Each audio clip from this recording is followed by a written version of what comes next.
boys and girls, Dr. Butcher here with another STEM video for you. This one story is called The Ugly Doodles by Valeria Wicker.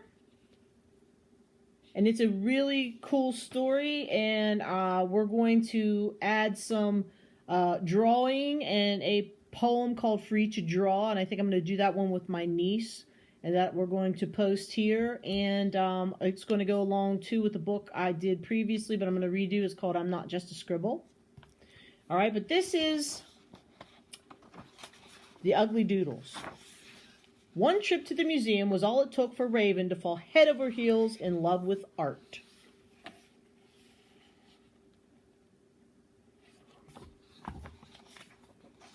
She wanted to turn her bedroom into a gallery of her own masterpieces, if only she could make one, just one masterpiece.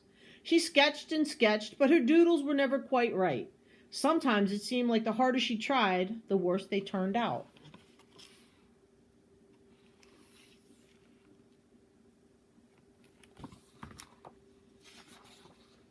Dozens of ugly doodles dotted her bedroom floor, almost calling for Raven to fix them. Mom was not happy. Raven, no more drawing until this room is tidy. So she did what she had to do. It's like she stuffed them all under the bed. That night, Raven was determined to create her first masterpiece, but other things got in the way. Raven, come downstairs for supper. Raven, it's time to get ready for bed. Raven, you need to brush your teeth. And that was when she noticed something disturbing.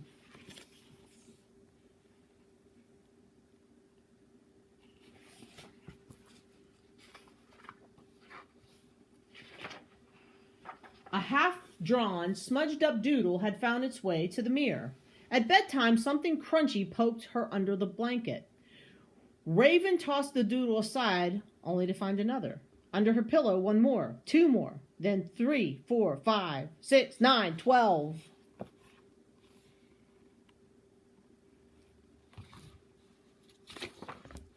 There were oodles of doodles, all staring at her with crumpled, half-drawn, smudged-up, creepy-looking gazes. They were everywhere except under her bed where she had put them.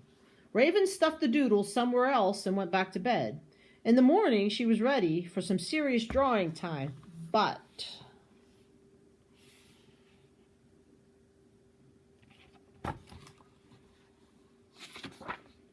they were there again. The doodles had to go, and Raven knew just the place. She put them in the attic where Mom and Dad put all their ugly stuff. There.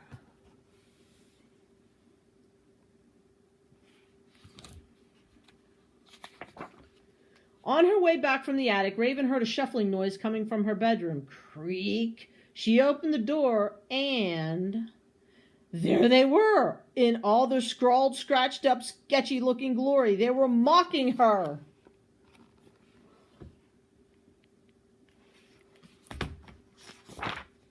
Raven was done dealing with their nonsense. She shoved them into a bag and delivered them directly to the recycling center.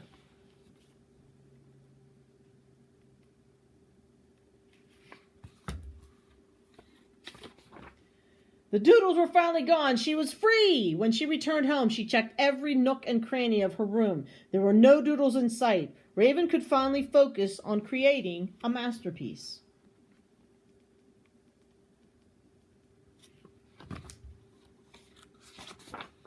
But when she opened her sketchbook, she realized she was out of drawing paper.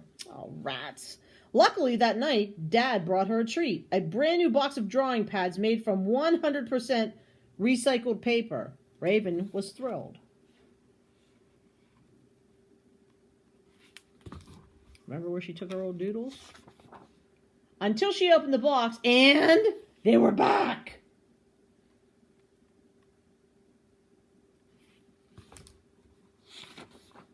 They were hideous, miserable-looking mess-ups, but the more Raven looked at them, the more apparent it was. The doodles needed her attention, maybe some love, and definitely a body part or two. You poor things. Raven grabbed her supplies and gathered up the doodles.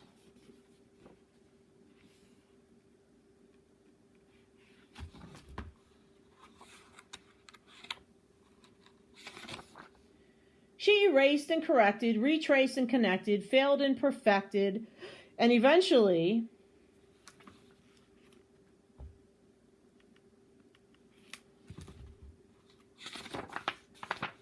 the doodles were finished. Raven had her very own gallery of masterpieces. Now you are picture perfect. Maybe every masterpiece starts with an ugly doodle.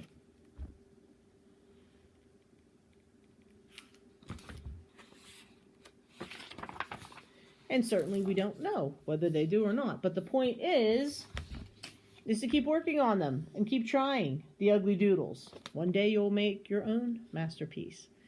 We'll attach this with a couple a poem called Free to Draw, and another story called I'm Not Just a Scribble, and keep trying to create your own masterpiece. Till then, bye-bye.